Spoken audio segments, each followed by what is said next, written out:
अस्सलाम वालेकुम। कैसे हैं आप? उम्मीद है खैरियत से होंगे। नहीं भी होंगे तो हो जाएँगे। खैर, तो मैं लाइन में खड़ी रही।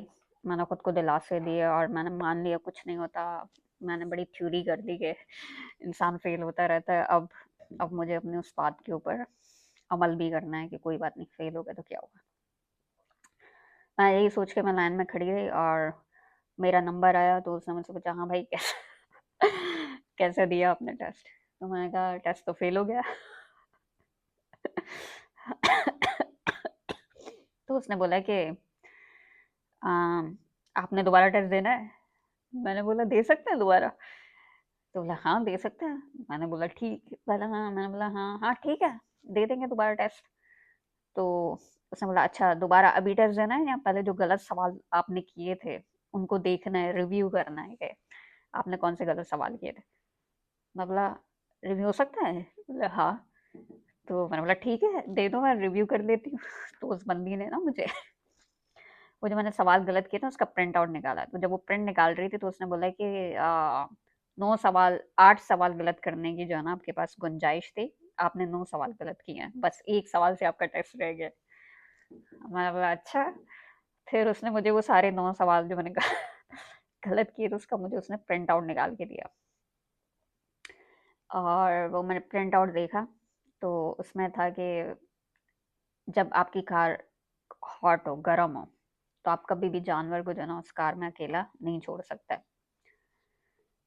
कभी भी नहीं। भले बाहर बंदा खड़ा हुआ हो। तो गलती मेरी ये थी कि मुझे सवाल सही से पढ़ना चाहिए था, लेकिन तब तक मेरे इतने सवाल गलत हो गए थे कि मैं नर्वस हो गई थी। खैर कोई बात नहीं।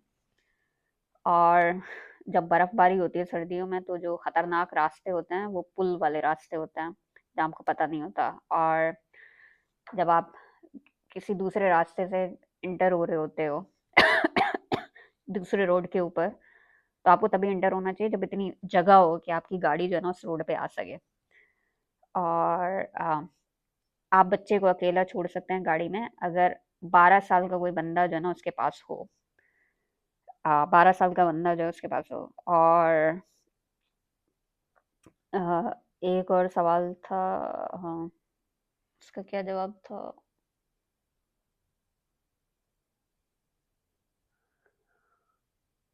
12 साल, ये वाले सवाल का ये जवाब था।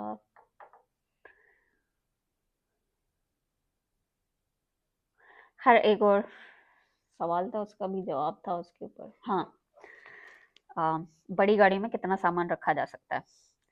तो उसका जवाब ये था कि इतना सामान रखें कि जो गिर ना सके, यानी जो जो जितना गाड़ी अ, महफूज हो, जितना गाड़ी में सामान उतना ही सामान रखे।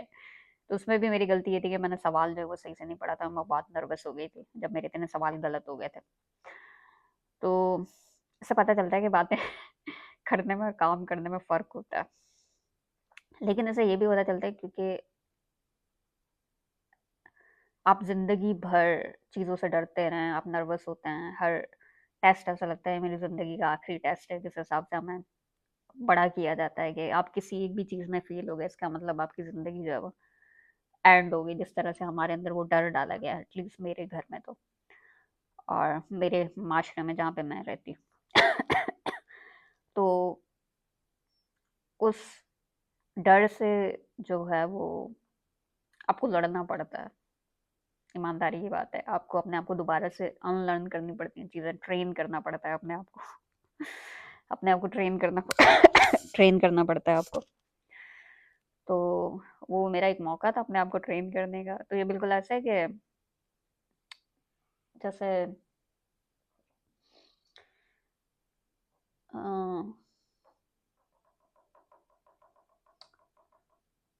ये बिल्कुल ऐसा है जैसे मैं एक ना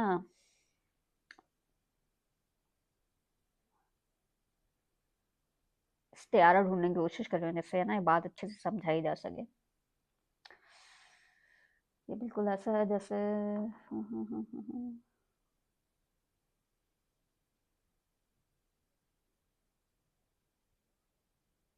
नहीं आ रहा ज़हन में कुछ। लेकिन एक चीज़ उसकी आपके ना जिस्म को, आपके ज़हन को आदत हो गई है, और जब भी आप उस तरह की सिचुएशन में होते हैं, आपका ज़हन उसी तरह से बिहेव करता है। अ, मतलब जैसे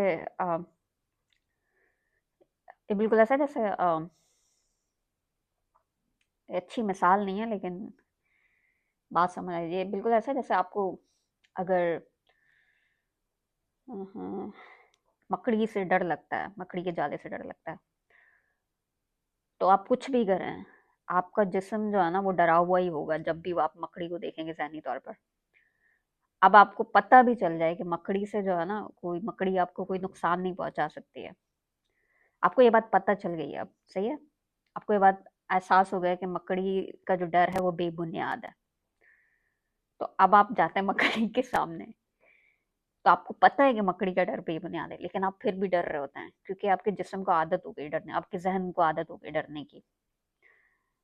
तो ये बिल्कुल ऐसी सूरत हाल थी, क्योंकि हमें डरने की इतनी आदत हो गई, कम से कम मुझे तो, कि मुझे उस वक़्त मुझे पता था कि मुझे डर नहीं लगना चाहिए, कि छोटा-सा टेस्ट है, दोबारा बंदा टेस्ट दे देगा, लेकिन मुझे फिर भी डर लग रहा था। तो ये बात है। मैं ना अपने डिपार्टमेंट में रिकॉर्ड कर रही हूँ। ये मेरे डिपार्टमेंट का ना कॉन्फ्रेंस रूम है, छोटा-सा। तो बाहर ना मुझे लगता है कोई आ रहा जा रहा है, तो मुझे लग रहा है आके बोले ना कि डिपार्टमेंट में आप रिकॉर्डिंग नहीं कर सकते, क्योंकि ईमानदारी की बात है, मैंने इजाज़त नहीं ली है। खैर मुझे लगता नहीं कि कुछ होगा, लेकिन फिर भी। वैसे ये जो नज़र आ रहा है ना आपको, ये जो घड़ी नज़र आ रही है, इसका टाइम बिल्कुल भी सही नहीं है। ये मैंने ना दूसरी घड़ी लाके यहाँ पे लगाने की कोशिश भी की थी, और पता चला वो भी घड़ी खराब हो गई। मुझे लगता है इस जगह में ही जो है ना कोई मसला है। खैर ये मेरी फ़ज़ूल खर्ची के, बहुत फ़ज़ूल खर्च करती हूँ मैं यहाँ पे, पता नहीं क्यों। खैर, तो मेरे डर की वजह से, मेरे सवाल सही ना पढ़ने की वजह से, नर्वसनेस की वजह से मेरा वो टेस्ट गलत हुआ था। खैर बाद में मैंने वो, कोई 8 सवाल थे, 9 सवाल थे, वो मैंने सारे पढ़े। कुछ सवाल मुझे अभी याद नहीं है, मैंने मुक़द्दस को आके बताए थे, मुक़द्दस को और बुशरा को, उन्हें याद होंगे, मुझे तो फ़िलहाल याद नहीं है। तो जितने खैर ये सवाल मुझे याद थे, मैंने उनके जवाब पढ़े दोबारा से। मैंने बोला चलो अब दोबारा से जाके टेस्ट देते हैं, जो कि मुझे पता नहीं था कि आप टेस्ट दे सकते हैं। मैं गई दोबारा, मैंने टेस्ट स्टार्ट किया और जो पहला ही सवाल था, हाँ, वो ऐसा था जो मैंने प्रैक्टिस नहीं किया था, मुझे याद नहीं किया था, लेकिन इस बार मुझे पता था कि मुझे इसका जवाब पता होगा, क्योंकि एक चीज़ मैंने नोटिस की थी कि जवाब बड़े स्ट्रेट फॉरवर्ड थे, यानी कोई इतने मुश्किल सवाल नहीं थे। अगर आपने सवाल सही से पढ़ा ना, तो अगर आप एक आम शऊर रखने वाले, यानी जो ऑर्डिनरी कॉमन सेंसिबल पर्सन्स होते हैं, आई मीन हर कोई इस तरह से नहीं होता, लेकिन औसतन जो लोग शऊर रखते हैं, तो वो अगर उस सवाल को सिर्फ पढ़ें तो उन्हें जवाब पता चल जाएगा। हाँ, मैं ये नहीं कह रही कि हर इंसान के पास वो औसत शऊर होता है, यानी हर इंसान के पास ऑर्डिनरी कॉमन सेंस होता है। बहुत सारे लोग होते हैं जिनके पास नहीं होता, और वो न्यूरो डाइवर्ज लोग होते हैं। हाँ, और हम इस बात को एक्सेप्ट नहीं करते, टू बी ऑनेस्ट। हमें ऐसा लगता है कि ये तो कॉमन सेंस की बातें हैं, तो सबको पता होनी चाहिए। तो मैं प्रिविलेज इंसान हूँ कि ये बोल रही हूँ कि वो प्रिविलेज लोग जिनके पास कॉमन सेंस, जिसको हम कॉमन समझते हैं अपने माशरे में, कहते हैं कि ये चीज़ें तो लोगों को पता होनी चाहिए, तो मैं उन इंसानों में से हूँ। तो अगर आप भी उन इंसानों में से हैं, तो अगर आप सिर्फ सवाल पढ़ें तो आपको समझ आ जाएगा कि इसका जवाब जो है ना ये होना चाहिए, और वही जवाब था। तो मैंने अपने आप को समझाया, नहीं नहीं, मैं सवाल सही से पढ़ूं, मुझे पता है इसका जवाब वही होगा। तो मैंने वो सवाल पढ़ा और मैंने जवाब दिया, और नहीं आया। अच्छा, जो गलत है सिर्फ उसका बता रहा था, जो सही है उसके ऊपर कुछ कुछ नहीं आ रहा था स्क्रीन पे। खैर मैंने क्लिक किया, फिर दूसरा सवाल आया माउस से, फिर तीसरा, फिर वही सवाल आए जो कि मैंने गलत किए थे, क्योंकि अब मुझे उनका जवाब पता था, तो अब मैं सही जवाब दे रही थी, तो यानी रिपीट हो रहे थे सवाल। ये भी एक बात ध्यान में रखें। तो वही वाले सवाल उसी दिन पे टेस्ट पे रिपीट हो रहे थे। खैर मैं देती गई और बाकी सारे सवाल जो हैं, सिर्फ़ ये जो पेट सेफ्टी वाले सवाल थे, इनके अलावा बाकी सारे सवाल वही थे जो मैंने चेज़ ड्राइविंग की वेबसाइट पे प्रैक्टिस किए थे। बाकी तमाम सवाल जो हैं वो वही थे। तो खैर मुझे वो सारे जवाब आते थे, मुझे पता था कि अ, अगर आप रास्ते पर जा रहे हैं और कोई ब्लाइंड पेडेस्ट्रियन यानी कोई एक नज़र से माज़ूर शख़्स रास्ते से गुज़र रहा है, तो आप उसको रास्ता देंगे, चाहे सिग्नल जो है वो ग्रीन हो या कुछ भी हो। तो मुझे पता था आपने उसी को रास्ता देना है। इस तरह के सवाल जो हैं बहुत थे। अ, अगर अ, आप जो है वो बाकी गाड़ियों से जो है वो ज़्यादा कम कम स्पीड में जा रहे हो, बाकी गाड़ियाँ ज़्यादा स्पीड में जा रही हैं, तो आप क्या करेंगे? तो भाई आप रास्ते पे साइड में टर्न आउट जो होता है, उस रास्ते पर जाएँगे, जो तेज़ गाड़ियाँ आ रही हैं उनको रास्ता देंगे, फिर आप आगे जाएँगे। इमरजेंसी व्हीकल हों यानी ट्रैफ़िक या वो क्या कहते हैं यार उसको? शायद मेरे दिन की तवानाई ज़हन की जो है ना ख़त्म हो गई है। अ, फायर ब्रिगेड की गाड़ी और इस तरह की गाड़ियाँ हैं तो आप उनको जगह देंगे। अगर आप डाउन हिल यानी पहाड़ी से नीचे आपने गाड़ी जो है वो पार्क करनी है तो उसको कैसे पार्क करेंगे? तो सारे सवाल जो है ना तकरीबन वही थे। अ, और इस टेस्ट में मुझे पता है मेरी 3 गलतियाँ हो चुकी थी जो मुझे नहीं समझ आ रहे थे। कुछ सवाल थे जो मैंने प्रैक्टिस भी नहीं किए थे और बड़े कन्फ्यूज़िंग भी थे। ख़ैर लेकिन मुझे पता था कि मैं सही जा रही हूँ और इस बार मेरी नर्वसनेस जो थी लेकिन कुछ कम थी और मैं सवाल को जो है वो पूरा सही से पढ़ रही थी। और वो करते आ गया मेरे पास भाई कांग्रेचुलेशंस आपका टेस्ट पास हो गया है। अच्छा उससे पहले वाला जो टेस्ट था ना उसमें लिखा हुआ गया था, उसमें जो लिखा आया था ना वो मुझे ऐसा लग रहा था कंप्यूटर जो है ना वो ज़ाती तौर पर मेरे ऊपर अटैक कर रहा है। तो उसपे वो लिखा हुआ रहा था, "You did not pass the test. Go home and read the book, driving handbook." मैंने बोला यार ये तो ऐसा लग रहा है ज़ाती जो है ना मेरे ऊपर है। आपने टेस्ट पास नहीं किया, घर जाएँ, किताब पढ़ें और वापस आके टेस्ट दें। यानी ये ना मेरे ऊपर ज़ाती तौर पर अटैक कर रहा है। ऐसा लग रहा था मुझे। लेकिन इस पे आया कि मुबारक हो भई आपका टेस्ट पास हो गया। मैंने बोला वाह! ये तो मौजज़ा हो गया। अच्छा तब तक ना जब मेरा पहला टेस्ट फेल हो गया था तो मैंने मुकद्दस वालों को बता दिया कि मेरा टेस्ट जो है ना फेल हो गया। कि उनके पास कुछ होगा बोलने के लिए, तो मुकद्दस ने कहा कोई बात नहीं, अगला वाला जो है वो पास हो जाएगा। खैर पास हो गया। तो ये थी कहानी। मैं दोबारा गई बंदी के पास, मैंने बोला हाँ भाई, लाइन में खड़ी रही, मेरा नंबर है, हाँ भाई मेरा टेस्ट पास हो गया, मुबारक हो। फिर उन्होंने मुझे जो वही वाउचर दिया था जिसमें मैंने फीस वगैरह भरी थी जिसका सबूत था, वही मुझे दिया। बोले यही आपका ड्राइविंग लर्निंग परमिट है, यही लाइसेंस आपने अपने पास रखना है और 1 साल के लिए वो 1 साल के लिए यानी मैं गाड़ी जो है 1 साल के लिए वो वैलिड है, यानी 1 साल तक मैं उस परमिट को इस्तेमाल करते हुए, उस लर्निंग लाइसेंस को इस्तेमाल करते हुए गाड़ी सीख सकती हूँ और फिर मैं वापस आके प्रैक्टिकल ड्राइविंग का टेस्ट दे सकती हूँ। और अ, फिर पता चलेगा।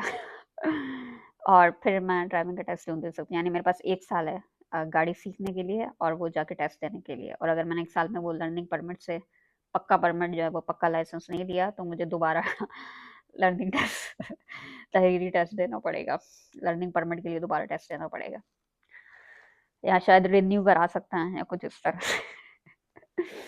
तो ये थी कहानी। हाँ, बहुत सीखा। बहुत सीखा मैंने इससे कि वो बातें करना आसान है, थ्योरी करना आसान है, प्रैक्टिकल करना मुश्किल है। हाँ, लेकिन अच्छा इंसान जो है वो सीखे चीज़ें। यही ज़िंदगी है, आप चीज़ें गलत करते हैं, आप सीखते हैं, इसी का नाम ज़िंदगी है। कोशिश करने का नाम ही ज़िंदगी है। खैर, ये है मेरी ड्राइविंग लाइसेंस की कहानी। तो अब मेरे पास जो है वो ड्राइविंग लाइसेंस जो है वो लर्निंग परमिट सीखने वाला लाइसेंस जो है वो अब मेरे पास मौजूद है। हाँ, मुबारक हो भाई। मैं लर्न यानी मैं एक एक स्टेप जो है वो करीब आ गई हूँ गाड़ी चलाने के। हाय! बहुत अच्छा लग रहा था। सब बातें एक तरफ बहुत अच्छा लग रहा था। मैंने बोला मुझे सेलिब्रेट करना है। मुझे सेलिब्रेट करना चाहिए, मेरा हक बनता है। मैंने इतने दिन कोशिश की और मेरा टेस्ट पास हो गया। तो मैंने जो है जाके यहाँ पे एक मेसा बर्गर के नाम से एक रेस्टोरेंट है।